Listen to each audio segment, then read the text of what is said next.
Perintah Kaisar Naga. Audiobook, novel silat. Episode 357. Dev sangat bingung, bagaimana bisa ada perasaan hangat dengan begitu banyak energi jahat. Tepat ketika Dev bingung, tubuhnya akhirnya jatuh ke dasar celah.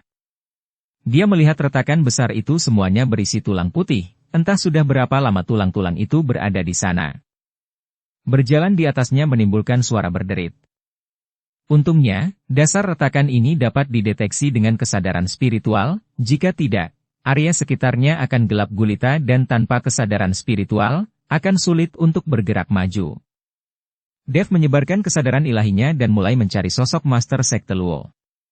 Mereka jatuh di lokasi yang sama, jadi jarak mereka tidak boleh terlalu jauh setelah jatuh. Benar saja, setelah kesadaran Dev menyebar, dia menemukan sosok Master Sekte Luo.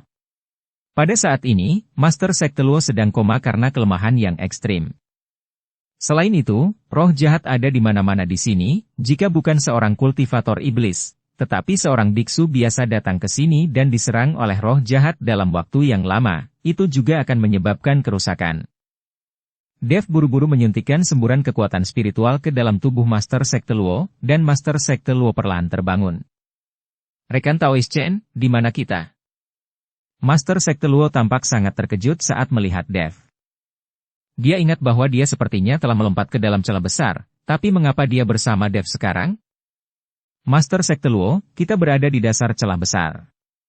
Untungnya, ketika Anda melompat ke bawah, Anda terbungkus di dalam roh jahat, jika tidak seluruh tubuh Anda pasti telah terkoyak.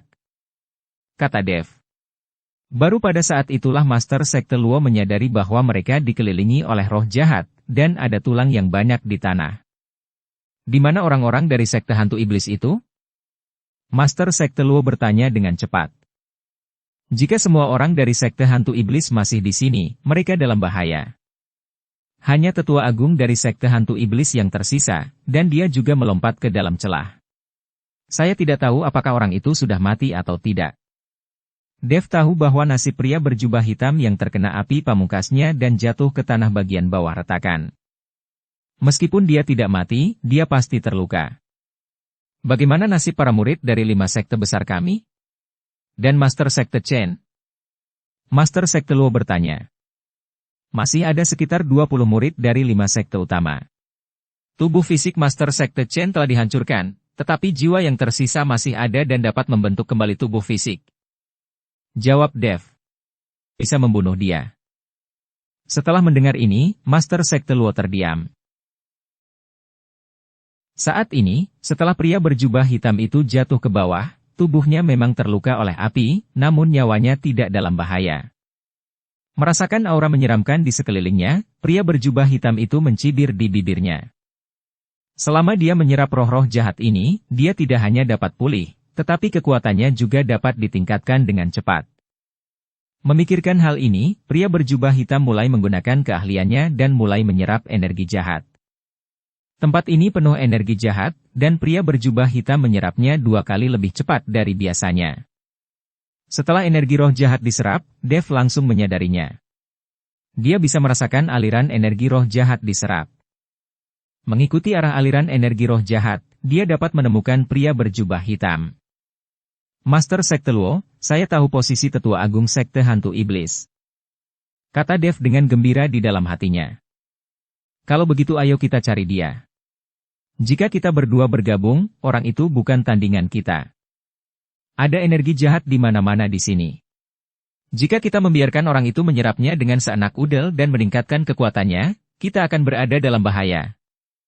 Luo Master Sekte tahu bahwa pria berjubah hitam harus dibunuh terlebih dahulu. Dev membawa Master Sekte Luo dan dengan cepat menemukan pria berjubah hitam mengikuti aliran roh jahat. Ketika pria berjubah hitam melihat Dev dan Master Sekte Luo, dia jelas tertegun sejenak, tapi dia segera tertawa. Hahaha, ini halaman rumahku. Ada energi roh jahat di mana-mana di sini. Aku bisa mendapatkan pengisian energi kembali kapan saja. Dan kalian berdua tidak hanya tidak bisa mengisinya kembali, tetapi kalian juga harus menggunakan kekuatan spiritual kalian untuk melawan serangan energi roh jahat. Jadi meskipun saya tidak bertarung dengan kalian berdua, jika kalian tinggal di sini untuk waktu yang lama, kalian akan kehabisan energi spiritual dan mati. Pria berjubah hitam itu sangat bangga. Mendengarkan kata-kata pria berjubah hitam, wajah Master Sekte Luo menjadi sangat jelek. Karena dia tahu pria berjubah hitam itu benar, di tempat ini, dia dan Dev tidak akan memiliki peluang untuk pulih. Sementara pria berjubah hitam ini memiliki pasokan energi jahat yang terus-menerus. Kesenjangan seperti itu, meski dikonsumsi perlahan, akan bisa memakan mereka sampai mati. Tapi Dev memandang pria berjubah hitam itu sambil mencibir, dan berkata dengan nada meremehkan. Yo, bukankah kamu bahagia terlalu dini? Apakah kamu tidak pernah memikirkannya? Aku bisa memasuki dasar celah ini secara utuh, bukankah itu membuktikan bahwa saya juga bisa menggunakan energi roh jahat? Setelah Dev selesai berbicara, tubuhnya tiba-tiba mengeluarkan kekuatan hisab, dan energi roh jahat yang tak ada habisnya di sekitar mengalir ke tubuh Dev seperti sungai yang deras. Pria berjubah hitam itu tercengang sesaat dan menatap Dev dengan tidak percaya. Master Sekte Luo juga tidak menyangka Dev bisa melakukan ini. Dia melihatnya dengan heran, Anda harus tahu bahwa Dev tidak memancarkan sedikit pun aura seorang pembudidaya iblis. Tapi Dev bisa menyerap roh jahat. Ini sangat aneh. Berhenti. Roh jahat ini milikku. Pria berjubah hitam itu meraung dengan marah, dan tubuhnya berubah menjadi badai kabut hitam, menyapu ke arah Dev. Melihat ini, Master Sekte Luo hendak menghentikannya ketika dia mendengar Dev berkata dengan tenang. Master Sekte Luo, jangan bergerak, biarkan aku yang mengurusnya. Setelah mengatakan itu, cambuk ajaib muncul di tangan Dev. Bentak. Diiringi suara cambuk ajaib yang nyaring. Badai kabut hitam langsung dikalahkan, dan pria berjubah hitam tiba-tiba mundur. Nah, apakah itu cambuk ajaib di tanganmu? Pria berjubah hitam bertanya pada Dev. Benar, aku tidak menyangka kamu mengetahui cambuk ajaib ini. Setelah Dev selesai berbicara, dia mengayunkan cambuk ajaib itu lagi dan mengayunkannya ke arah pria berjubah hitam. Pria berjubah hitam dengan cepat menghindar, dia tidak berani menerima cambuk dengan paksa. Siapa kamu? Mengapa kamu bisa menyerap roh jahat? Kamu tidak memiliki keturunan iblis di dalam dirimu. Pria berjubah hitam bertanya pada Dev. Setelah dicambuk 2 kali oleh Dev, pria berjubah hitam itu menjadi tenang dan berhenti mengatakan bahwa roh jahat ini miliknya. Menyerap roh jahat bukanlah apa-apa, aku bahkan bisa menyerap roh jahat Pola Dao. Setelah Dev selesai berbicara, roh jahat Pola Dao mulai memenuhi tubuh. Pria berjubah hitam itu tertegun dan memandang Dev dengan tidak percaya. Bagaimana ini mungkin? Ini adalah roh jahat Pola Dao yang hanya bisa dikuasai oleh leluhur iblis jahat. Kamu, siapa kamu? Apakah kamu masih punya Pola Dao? Tidak bisakah kamu melihatnya? Dev memandang pria berjubah hitam itu dengan dingin dan bertanya. Aku. Pria berjubah hitam itu mengerutkan kening. Apakah kamu nenek moyang iblis jahat, yang bereinkarnasi? Reinkarnasi pantatmu, jiwaku ditekan, dan aku akhirnya bisa melarikan diri dan kembali ke dunia surga dan manusia. Aku tidak menyangka bahwa anggota dari silsilah iblis jahatku, sekarang akan menjadi antek orang yang sangat tidak tahu malu, yang membuat aku sangat malu. Dev berpura-pura kerasukan iblis jahat. Ah, kerasukan dan terlahir kembali? Apakah kamu benar-benar nenek moyang iblis jahat? Pria berjubah hitam itu sangat terkejut. Bahkan Master Sekte Luo di samping memandang Dev dengan tidak percaya. Mengapa dia tidak melihat bahwa Dev kerasukan? Omong kosong, apakah saya masih bisa memasukkan energi jahat dari Pola Dao saya? Kalian para murid dan cucu dari silsilahku bahkan tidak dapat mempelajari 1% pun dari esensi saya. Kamu hanya menyerap sebagian energi jahat sepanjang hari, dan kamu juga membunuh makhluk yang tidak bersalah, hanya demi itu. Gumpalan energi jahat itu sama buruknya dengan babi atau anjing, seperti koruptor. Bagaimana saya bisa memiliki murid seperti kamu? Ketika saya membangun kembali tubuh saya dan kembali, saya ingin melihat siapa di antara kalian yang menjadi antek aliansi penyegelan iblis. Aku pasti akan membunuhnya. Dev menunjuk pria berjubah hitam dan mengutuknya. Pria berjubah hitam itu bahkan tidak berani kentut, dia menundukkan kepala dan berdiri dengan gemetar. Omelan Dev sangat menyenangkan, tapi saya tidak tahu bagaimana perasaan Dev jika iblis jahat tahu bahwa Dev berpura-pura kerasukan jiwa dia dan memarahi murid-muridnya. Itu tidak benar. Hitam bertanya pada Dev. Tiba-tiba, pria berjubah hitam itu mengangkat kepalanya dan berkata dengan bingung. Jika kamu dirasuki oleh leluhur iblis jahat dan terlahir kembali, bagaimana kamu bisa memiliki api pamungkas? Dev tertegun. Dan dia sebelumnya benar-benar menggunakan serangan api pamungkas pada pria berjubah hitam ini. Kalian pasti tahu kalau roh jahat paling takut dengan api. Tentu saja, jika kedua belah pihak sama-sama seimbang, api pamungkas bisa menekan roh jahat. Oleh karena itu, iblis jahat tidak dapat mempelajari api pamungkas sama sekali, dan tidak ada cara untuk mempraktikannya. Ketika Dev melihat bahwa dia telah ketahuan, dia berhenti berpura-pura dan berkata, sebenarnya, saya adalah teman leluhur iblis jahat Anda, tetapi apa yang baru saja saya katakan jelas merupakan sentimen dari leluhur iblis jahat Anda. Anda telah melakukan semua jenis kejahatan, bahkan mengabdi kepada aliansi penyegelan iblis itu seperti anjing. Jika iblis jahat mengetahuinya, dia akan marah sampai mati. Kata-kata Dev membuat pria berjubah hitam menjadi sangat marah. Mohon maaf lahir batin. Meskipun pria berjubah hitam tahu bahwa dia dikalahkan oleh Dev, dia tetap meraung dan bergegas menuju Dev. Energi jahat yang tak ada habisnya menderu dan menyapu seperti gelombang besar. Beraninya kamu mengambil tindakan. Wajah Dev dipenuhi dengan rasa jijik, dan aura jahat Pola Dao di tubuhnya langsung memenuhi udara. Ketika roh-roh jahat itu bertemu dengan roh-roh jahat berpola Dao, mereka tampak membeku dan menjadi sangat lambat. Di mana ombak besarnya? Sosok pria berjubah hitam pun seketika membeku, nafasnya terasa sangat tersumbat, dan gerakannya menjadi lamban. Bang! Tiba-tiba, nyala api langsung muncul dari tubuh pria berjubah hitam. Energi jahat di sekelilingnya dengan cepat menghilang, dan pria berjubah hitam itu berteriak dengan sedih. Master Sekte Luo melihatnya, tidak merasakan apapun selain keterkejutan di hatinya. Dalam sekejap, pria berjubah hitam itu menjadi abu. Dia pantas menjadi seperti ini. Jika dia dengan patuh mengakui kesalahannya dan memohon belas kasihan, mungkin Dev bisa mengampuni mereka demi wajah iblis jahat. Namun pria berjubah hitam ini masih berani menyerang Dev. Dia benar-benar seperti kucing sakit karena memamerkan kekuatannya. Bagaimana Dev bisa mengampuni orang seperti itu? Setelah pria berjubah hitam tewas, Dev mulai dengan cepat menyerap energi jahat yang tak ada habisnya di sekitarnya. Hal-hal ini juga merupakan sumber yang bagus untuk Dev. Seni konsentrasi hati dapat memurnikan segalanya, dan energi roh jahat yang tak ada habisnya ini dapat membuat kekuatan Dev meningkat pesat. Master Sekte Luo sedang menunggu dengan tenang di samping. Saat roh jahat terus berkurang, dasar lembah retakan tidak lagi gelap, dan suhu semakin tinggi. Pada akhirnya, Master Sekte Luo benar-benar merasakan panas dan berkeringat banyak. Anda harus tahu bahwa dia saat ini berada di alam kesengsaraan transendensi tingkat 9. Tidak peduli panas terik atau dingin, dia tidak akan bisa merasakannya jika dia dilindungi oleh kekuatan spiritual. Tapi sekarang panas terik seperti ini membuat Master Sekte Luo sedikit tak tertahankan. Dev menyerap roh jahat dan juga merasakan perubahan suhu. Akhirnya jejak terakhir roh jahat terserap, dan Dev membuka matanya. Pada saat ini, dasar lembah retakan berubah menjadi merah, dan area sekitarnya seperti oven.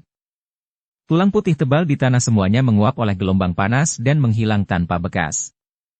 Dev sedikit tercengang dan tidak mengerti apa yang sedang terjadi. Astaga, cepatlah, ini api dari pusat bumi. Jika meletus, kamu akan dikutuk. Pada saat ini, Raja Iblis Awan Merah tiba-tiba berteriak. Ketika Dev mendengar ini, dia juga bingung. Dia tidak mengerti mengapa api dari pusat bumi tiba-tiba muncul di sini.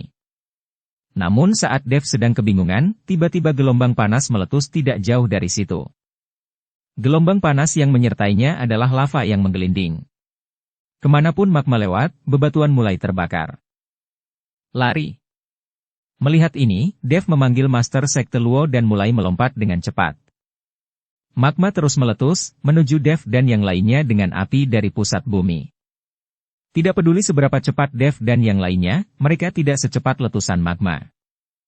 Bagaimanapun, mereka melompat ke atas, tidak bergerak di tanah datar, karena medan magnet, kecepatan lompatan mereka terbatas dan sangat lambat. Melihat api magma hendak membungkus Dev dan Master Sekte Luo, Dev hanya bisa mendorong Master Sekte Luo dengan keras dan berkata, "Master Sekte Luo, kamu lari dulu, jangan khawatirkan aku." Dev memiliki asal dari api, jadi untuk api dari inti bumi ini, dia masih memiliki ketahanan tertentu. Tapi Master Sekte Luo berbeda. Jika dia dibungkus dengan magma, dia mungkin akan segera mati terbakar. Rekan Taoist Chen. Rasakannya, kami. Master Sekte Luo berteriak, tetapi di bawah dorongan Dev, tubuhnya dengan cepat terbang menuju celah. Tapi Dev terbungkus dalam magma dan kemudian dibawa ke dalam magma panas. Tubuh emas Dev yang tidak bisa dihancurkan diaktifkan, dan dia merasakan gelombang panas yang tak terhitung jumlahnya di sekelilingnya, terus-menerus menyerang. Semua yang Anda lihat berwarna merah. Dev tahu bahwa dia telah jatuh ke dalam magma, dan sepertinya akan sulit untuk melarikan diri. Dev sangat ingin melarikan diri dari selubung magma, tetapi magma itu seperti rawa, tidak peduli seberapa keras Dev berjuang, dia tidak dapat membebaskan diri. Dev mencoba menggunakan asal apinya untuk menyerap gelombang panas dan api di sekitarnya. Tapi tidak ada cara untuk menyerapnya sama sekali, seolah-olah api di magma tidak menyatu dengan api pamungkasnya. Tubuh emas Dev yang tidak bisa dihancurkan sebenarnya mulai rontok sedikit demi sedikit di bawah gelombang panas. Dev tahu bahwa jika tubuh emas abadi hancur, tubuh fisiknya tidak akan mampu menahan api magma. Tapi saat Dev putus asa, tiba-tiba ada perasaan sejuk di sekelilingnya. Saya melihat esensi api yang diperoleh Dev berkedip merah. Cahaya merah dari esensi api pamungkas berkedip, dan gelombang panas serta api di magma dengan cepat diserap ke dalam esensi api pamungkas. Kali ini, Dev langsung merasa nyaman. Nah, ini adalah kesempatan yang diberikan Tuhan. Jika kamu bisa memurnikan api dari inti bumi, kamu akan memiliki jenis api pamungkas tambahan yang jauh lebih kuat dari api pamungkas aslimu. Kata Raja Iblis Awan Merah. Dev merasa jauh lebih nyaman ketika Raja Iblis Awan Merah mengatakan ini, matanya tiba-tiba berbinar. Sekarang setelah ada roh api pamungkas yang menyerap api dari pusat bumi, Dev dapat mengambil kesempatan ini untuk memurnikan sebagian api dari pusat bumi. Tanpa esensi api pamungkas ini, dengan kekuatan Dev saat ini, jangankan pemurnian, dia akan terbakar menjadi abu. Dev memejamkan matanya sedikit, merasakan api di sekelilingnya. Api di inti bumi terikat dan diserap oleh esensi api, jadi tidak ada cara yang dapat membahayakan Dev. Dev mulai mengupas jejak api dari inti bumi yang diserap oleh esensi api pamungkas, dan perlahan-lahan menyerap api ke dalam tubuhnya menggunakan kekuatan bintang sumber api miliknya sendiri. Dev tidak berani serakah, lagi pula, dengan kekuatannya saat ini, dia bahkan tidak tahu apakah dia bisa menjinakkan jejak api bumi. Jika ini tidak bisa dijinakkan dan dimurnikan, dan api dari pusat bumi berkobar di tubuh Dev, dia akan mendapat masalah. Dev sangat berhati-hati dan perlahan memurnikan api dari pusat bumi. Pada saat ini, Master Sekte Luo sudah bergegas keluar dari celah dan kembali ke permukaan. Melihat Master Sekte Luo, Master Sekte Chen dan murid sekte tersebut semuanya sangat senang. Master Sekte Luo, kamu baik-baik saja? Master Sekte Chen melangkah maju dan bertanya. Aku baik-baik saja, hanya rekan Taoist Chen. Master Sekte Luo melihat ke celah tak berdasar, ekspresinya menjadi sedih. Melihat ekspresi Master Sekte Luo, semua orang langsung tahu apa yang terjadi. Semua orang diam. Mereka tahu jika bukan karena Dev, tidak ada dari mereka yang akan selamat. Tapi sekarang, untuk menyelamatkan Master Sekte Luo, Dev akan tetap berada di celah besar ini selamanya. 5 sekte besar kami akan selalu berhutang budi padamu wahai rekan Taoist Chen. Master Sekte Luo berkata dengan sedih. Master Sekte Luo, masalahnya sudah sampai pada titik ini, dan kita tidak ada yang bisa kita lakukan. Apa yang harus kita lakukan terhadap tetua kedua dari sekte hantu iblis? Tanya Master Sekte Chen. Sekarang lelaki tua bungkuk itu masih di tangan mereka. Master Sekte Luo memelototi lelaki tua bungkuk itu. Jika bukan karena serangan diam-diam dari sekte hantu iblis, bagaimana mungkin begitu banyak murid dari 5 sekte utama mereka yang mati? Mungkinkah Dev terjebak dalam celah besar dan hidup atau matinya tidak diketahui? Semua binatang dari sekte hantu iblis pantas mati. Lemparkan dia ke dalam celah besar dan biarkan dia mati tanpa tempat pemakaman. Master Sekte Luo berkata dengan gigi terkatup. Mendengar hal itu, lelaki tua bungkuk itu langsung ketakutan hingga buang air kecil. Tidak, jangan bunuh aku. Aku tahu aku salah. Aku berjanji tidak akan pernah menimbulkan masalah pada 5 sekte besar lagi. Dan selama kamu melepaskanku pergi, aku bisa menjadi mata-matamu. Selama sekte hantu iblis akan berurusan denganmu, aku akan memberitahumu terlebih dahulu. Orang tua bungkuk itu dengan putus asa memohon belas kasihan. Setelah akhirnya berkultivasi ke kondisi saat ini, dia tidak ingin mati. Master Sekte Luo tidak mau mendengarkan semua ini, dia ingin melepaskan semua amarahnya pada lelaki tua bungkuk ini. Tetapi ketika dia hendak melemparkan lelaki tua bungkuk itu ke dalam celah besar, gunung itu tiba-tiba berguncang. Kemudian, dari celah besar tersebut, bola api membubung ke langit dan melesat langsung ke langit. Gelombang panas yang bergulir membuat Master Sekte Luo dan yang lainnya mundur satu demi satu. Salju di tanah juga menguap dalam sekejap, menampakkan bebatuan berwarna coklat. Di atas api, sesosok tubuh duduk bersila. Saat apinya jatuh, sosok itu juga ikut terjatuh. Rekan Taoist Chen. Rasakannya, kami. Master Sekte Chen melihat di atas api itu ada Dev. Di telapak tangan Dev, nyala api merah menari-nari, seperti orang kecil yang menari. Namun segera, api merah ini menghilang ke tubuh Dev. Dev akhirnya memurnikan api dari pusat bumi dan memiliki api pamungkas jenis kedua. Sekalipun hanya nyala api kecil dari tengah bumi, gelombang panas yang meletus menyapu hingga puluhan mil. Semua salju menguap, dan udara dingin menjadi kering dan panas dalam sekejap.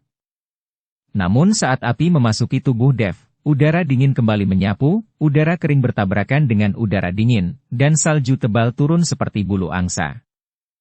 Rekan Taoist Chen, apakah kamu baik-baik saja? Master Sekte Luo bertanya dengan penuh semangat. Saya baik-baik saja. Dev menggelengkan kepalanya. Melihat Dev baik-baik saja, Master Sekte Luo akhirnya menghela nafas lega.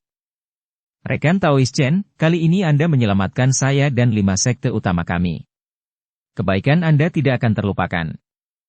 Master Sekte Luo dengan tulus berterima kasih kepada Dev. Master Sekte Luo terlalu sopan. Ini hanya sedikit usaha.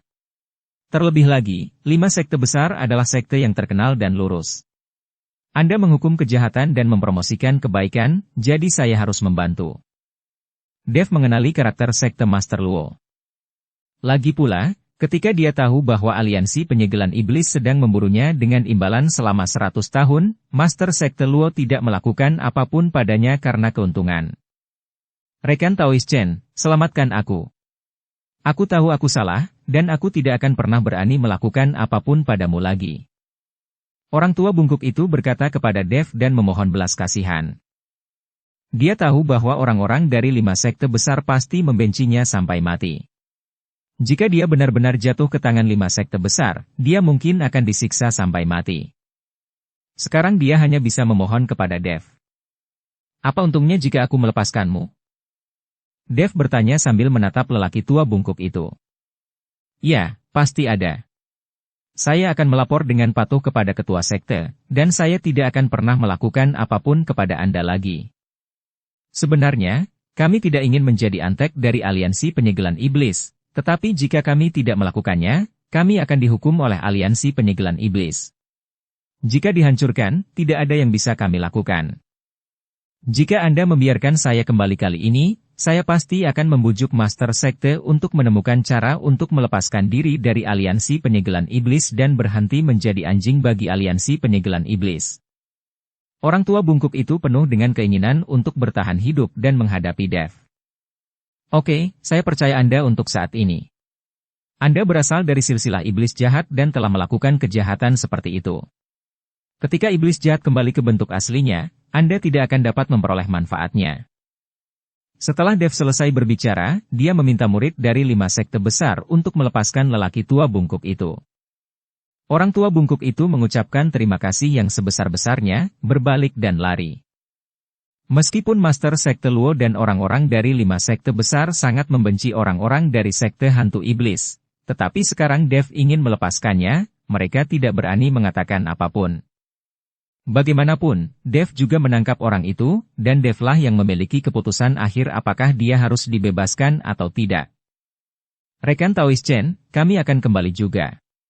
Kami telah menderita bencana besar kali ini, dan 5 sekte utama kami harus berkultivasi untuk jangka waktu tertentu. Master Sekte Luo mengikuti Dev untuk mengucapkan selamat tinggal. Oke, harap berhati-hati di jalan.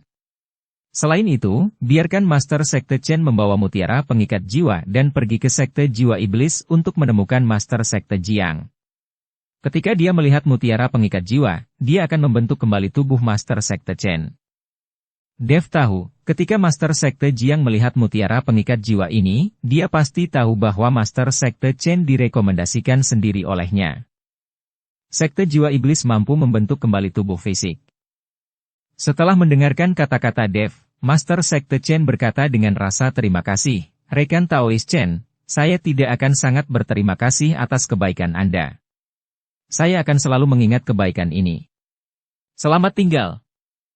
Master Sekte Luo dan yang lainnya pergi, sementara Dev pergi mencari Lucy, mereka sudah pergi.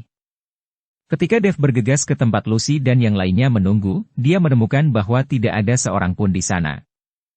Alis Dev langsung mengernyit, dia mengatakan pada Lucy dan yang lainnya harus menunggunya di sini. Tapi sekarang tidak ada seorang pun di sana. Ini membuat Dev merasakan firasat buruk di hatinya. Dev bekerja keras untuk memancarkan kesadaran spiritualnya, berharap menemukan keberadaan Lucy dan lainnya. Namun setelah mencari puluhan mil, masih belum ada jejak Lucy dan yang lainnya. Tepat ketika Dev tidak tahu harus berbuat apa, dia tiba-tiba menemukan ada noda darah di salju putih bersih. Mencari di sepanjang noda darah, tubuh beberapa orang suci tergeletak dengan dingin di tanah. Dev terkejut dan bergegas untuk memeriksanya. Ditemukan bahwa orang-orang suci ini sudah mati, dan masih ada tanda-tanda pelanggaran. Yang paling penting adalah cangkang kura-kura hitam pada orang-orang suci ini telah rusak, menandakan bahwa mereka telah bertemu dengan Master. Melihat orang suci yang acak-acakan itu, Dev merasakan niat membunuh memenuhi hatinya. Dev tidak tahu siapa yang menyerang Lucy dan yang lainnya, dan dia tidak akan pernah membiarkan orang-orang ini pergi. Sekalipun itu adalah Raja Surga, dia tidak akan membiarkanku pergi. Dev mengkremasi tubuh orang-orang suci ini dengan bola api, dan tubuh tersebut mulai terbakar hebat. Dia tidak bisa membiarkan orang-orang suci ini mati di hutan belantara, jika tidak mereka akan menjadi makanan bagi binatang buas. Setelah mengkremasi tubuh orang suci itu, sosok Dev menghilang seketika. Pada saat ini, di perbatasan kekacauan ratusan mil jauhnya dari Dev, Lucy dan Yelena sedang berjalan dengan susah payah bersama beberapa orang suci. Hampir semua dari orang-orang ini mengalami luka di sekujur tubuh. Aura mereka sangat lemah, dan mereka jelas tidak dapat menahannya. Saudari-saudari, bertahan sebentar, bahkan jika kita memasuki tanah kekacauan dan tercekik oleh turbulensi ruang dan waktu, kita tidak boleh pernah jatuh ke tangan keluargamu. Binatang buas ini bahkan tidak akan membiarkan mayat kita mati. Lucy mengertakkan gigi dan berkata dengan kesedihan di matanya.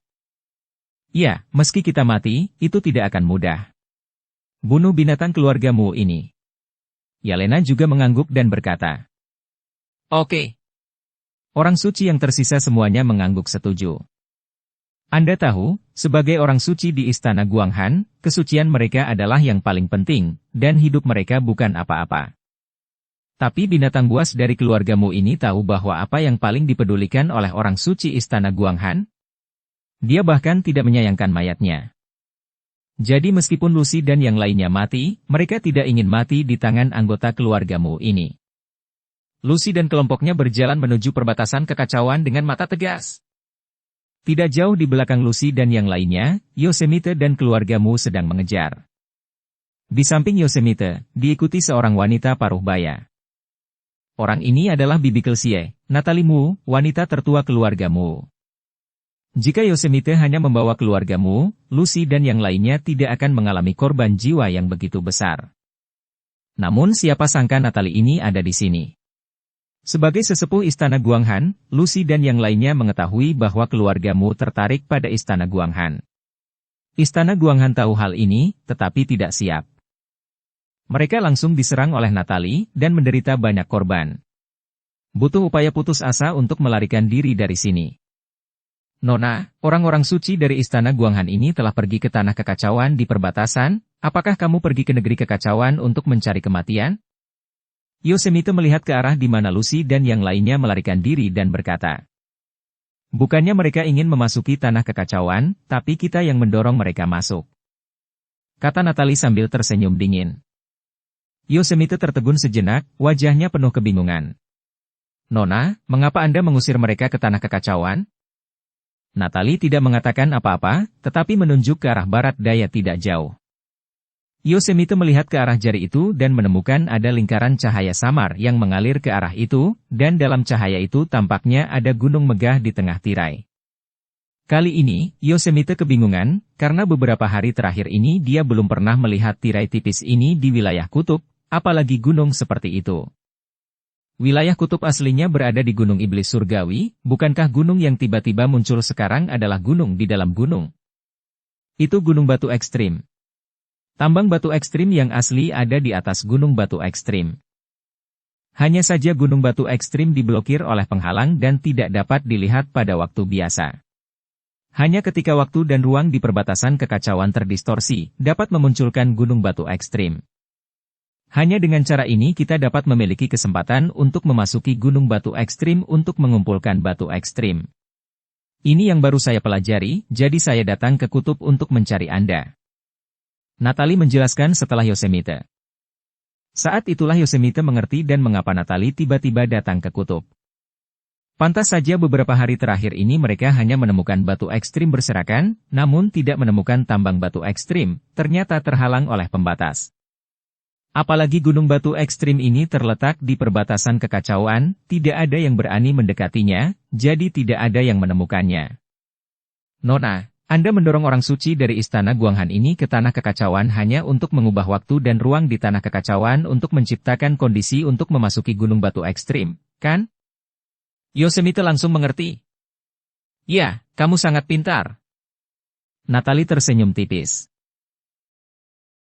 Saat ini, Lucy dan yang lainnya telah mencapai tepi tanah kekacauan. Jika mereka bergerak maju, mereka akan tersedot ke dalam arus turbulensi tanah kekacauan. Jika kamu melakukan itu, kamu pasti akan mati, dan bahkan jasadmu tidak akan tersisa. Saudari-saudari, ayo berpegangan tangan. Jangan takut pada siapapun. Jika kita memasuki tanah kekacauan, kita hanya akan dicekik oleh arus yang bergejolak dalam sekejap. Tidak ada rasa sakit. Lucy memegang tangan semua orang, dan kemudian berjalan menuju tanah kekacauan dengan mata tegas. Jangan lakukan hal bodoh. Pada saat ini, suara Dev terdengar, dan kemudian mereka melihat sesosok tubuh, mendekat seperti lompatan. Tuan Chen. Lucy sangat gembira, dia tidak menyangka Dev akan menemukan mereka di tempat ini. Sekarang Dev ada di sini, mereka mungkin terselamatkan. Bagaimanapun, mereka semua telah melihat kekuatan Dev dengan mata kepala mereka sendiri. Tapi saat mereka berhenti dan menunggu Dev, kekuatan isap yang sangat besar tiba-tiba mulai menyedot Lucy dan yang lainnya ke dalam tanah yang kacau. Kedua orang suci tersedot dan terbang tinggi ke udara. Untungnya, orang-orang suci ini berpegangan tangan, jadi mereka tidak tersedot. Bertahan. Lucy mengertakkan gigi dan memegangnya erat-erat. Semua orang mencoba yang terbaik, tetapi kekuatan hisap yang besar masih menyeret Lucy dan yang lainnya menuju tanah kekacauan. Melihat Lucy, dia tampaknya tidak dapat bertahan lagi.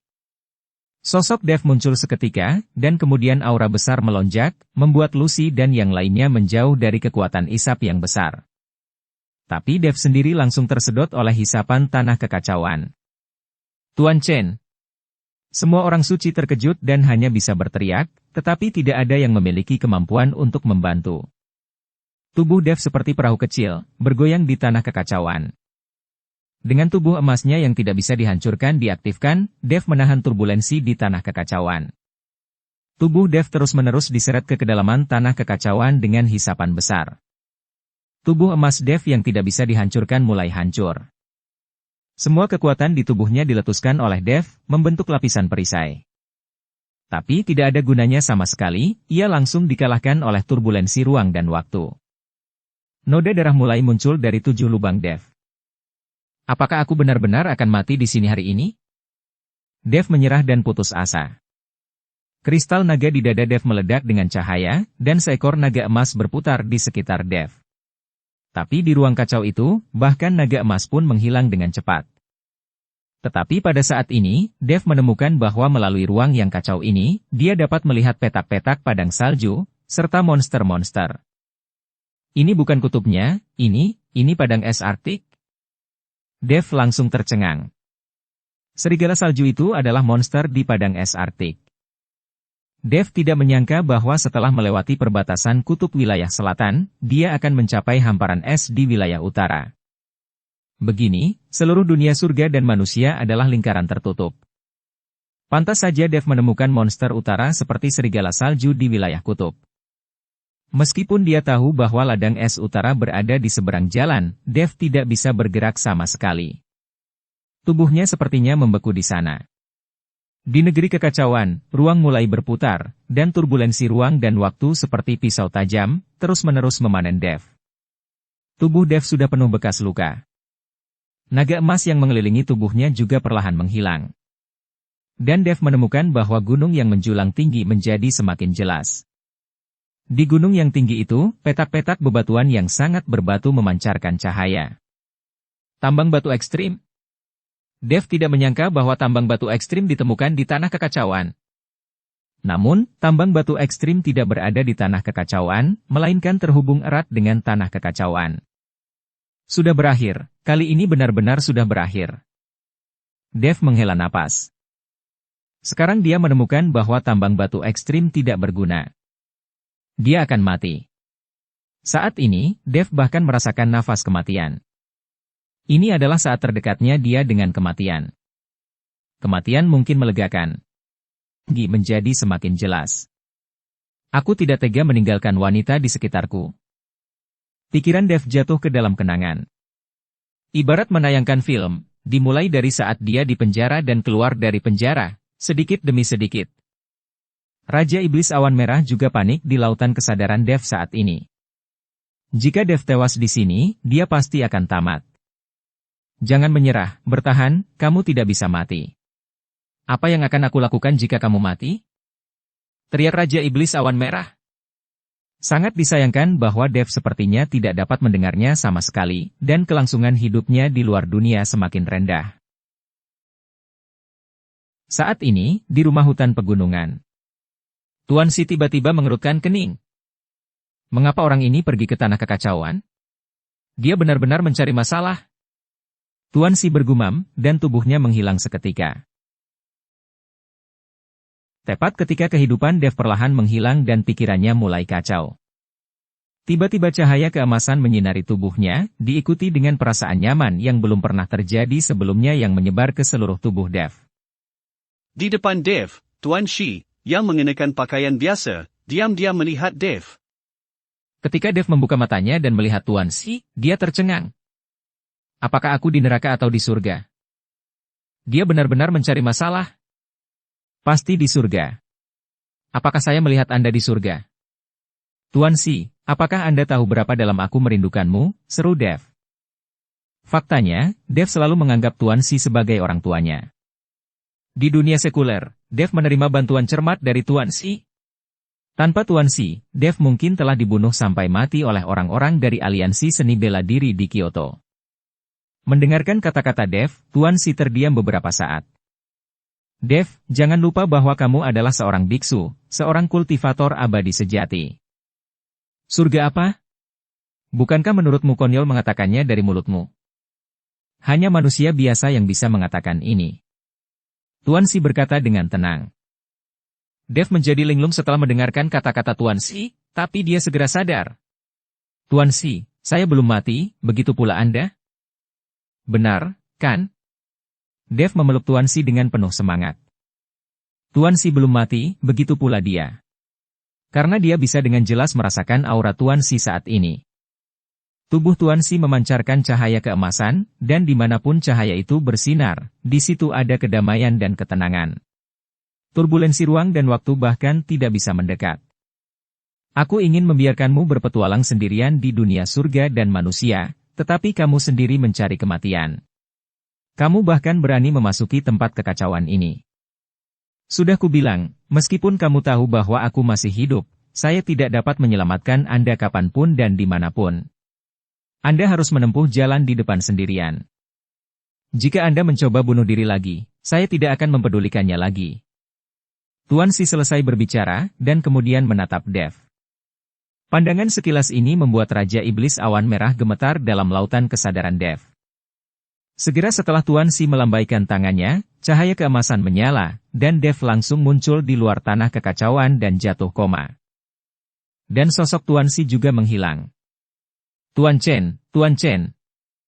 Lucy dan Yelena melihat Dev telah keluar dari negeri kekacauan dan berlari dengan tergesa-gesa. Beberapa orang berteriak putus asa memanggil Dev. Dev perlahan terbangun dari komanya. Saat dia melihat Lucy dan yang lainnya, dia juga sangat terkejut. Bukankah aku sudah mati? Dev melihat dirinya sendiri, tubuhnya awalnya penuh bekas luka, tapi sekarang tidak ada bekas luka sama sekali. Tuan Chen, Anda belum mati. Anda keluar dari tanah kekacauan. Anda mungkin orang pertama yang keluar dari tanah kekacauan hidup-hidup. Kata Lucy dengan bersemangat. Dev mengerutkan kening, tiba-tiba teringat sesuatu, berdiri dan melihat sekeliling. Tuan Si, Tuan Si. Teriak Dev, tetapi tidak ada Tuan Si di sekitarnya. Tuan Chen, siapakah Tuan Si yang Anda bicarakan ini? Lucy bertanya dengan ragu. Apakah kamu melihat orang lain di sekitarku? Dev bertanya dengan cepat.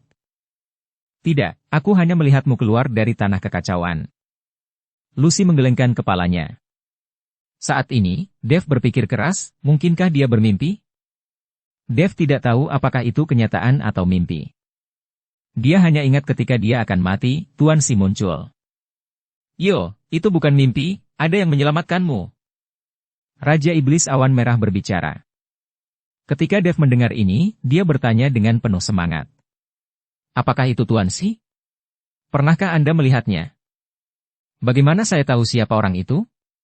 Saya tidak dapat mengingat siapa dia, tetapi saya hanya tahu bahwa dia sangat kuat. Penampilannya hampir membuatku takut setengah mati. Siapa dirimu sebenarnya? Kamu memiliki master yang menjaga di belakangmu, kamu sangat menakutkan.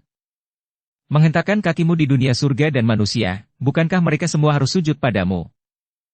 Raja Iblis Awan Merah tidak bisa mengingat Tuan Si, jadi dia tidak mengenal Tuan Si, tapi dia bisa merasakan betapa kuatnya Tuan Si. Dia adalah... Dev terdiam, dia tidak tahu siapa Tuan Si. Dia mengikuti Tuan Si, dan sepertinya itu tidak masalah.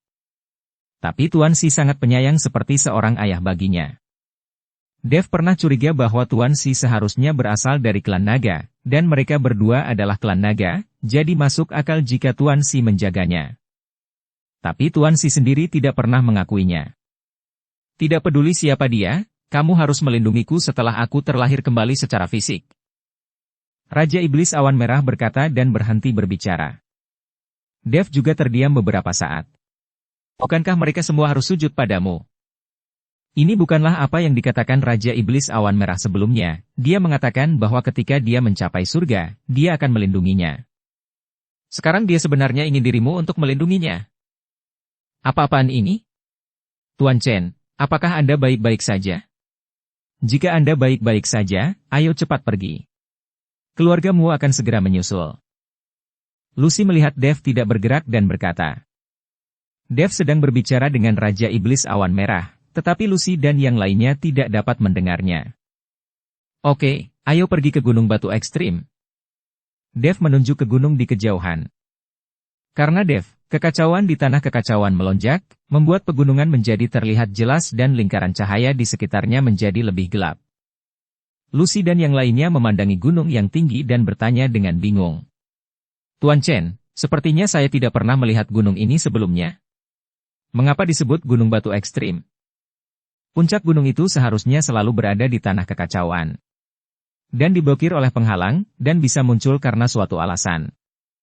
Gunung itu penuh dengan batu ekstrim, yang seharusnya menjadi tempat tambang batu ekstrim berada, dan gunung batu ekstrim ini hanyalah nama yang saya panggil secara acak. Dev menjelaskan. Apa? Ada semua batu ekstrim ada di puncak gunung itu? Saat ini, Lucy dan yang lainnya, semuanya membuka mulut. Berapa banyak batu ekstrim yang dibutuhkan? Jika semua batu ekstrim ini dimiliki oleh Istana Guanghan mereka akan bisa menggunakan untuk waktu yang lama, dan tidak ada masalah dalam mendominasi seluruh dunia surga dan manusia. Saat Dev membawa Lucy dan yang lainnya menuju Gunung Jishi, Natalie juga membawa keluargamu ke puncak gunung. Tujuan mereka bukan untuk membunuh orang-orang suci ini, tetapi untuk mendapatkan tambang batu ekstrim. Sekarang turbulensi sedang melonjak, puncak gunung terungkap sepenuhnya. Tentu saja, mereka harus bergegas secepatnya. Di saat yang sama, kemunculan puncak gunung yang tiba-tiba, ditambah dengan lingkaran cahaya di sekitarnya, membuat banyak orang yang memasuki wilayah kutub dengan penuh semangat bergerak menuju puncak gunung.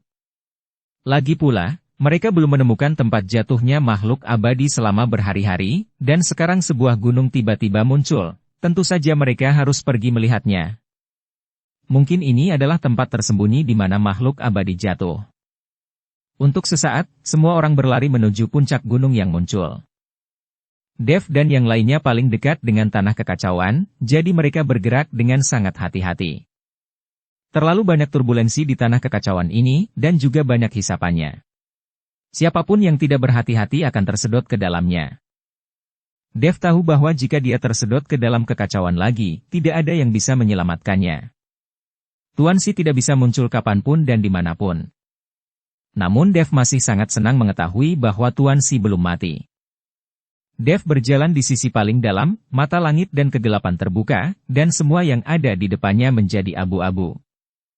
Namun, di bawah pandangan mata langit dan kegelapan, semuanya tidak terlihat.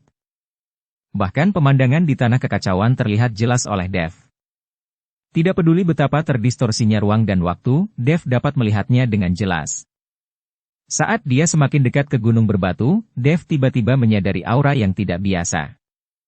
Aura ini sangat besar dan terus berkumpul. Bau yang sangat menakutkan membuat Dev bergidik. Tuan Chen, apakah Anda merasakan sesuatu? Lucy bertanya dengan hati-hati ketika dia melihat Dev seperti itu. Dev tidak berbicara, tapi mata langit dan kegelapan berkedip cepat. Segera, Dev menemukan bahwa di negeri kekacauan, titik hitam kecil yang tak terhitung jumlahnya bergerak dari jauh ke dekat sedikit demi sedikit. Dan itu sangat cepat, terus-menerus melakukan perjalanan melalui tanah kekacauan. Ketika Dev melihat bintik hitam ini dengan jelas, dia menarik napas dalam-dalam.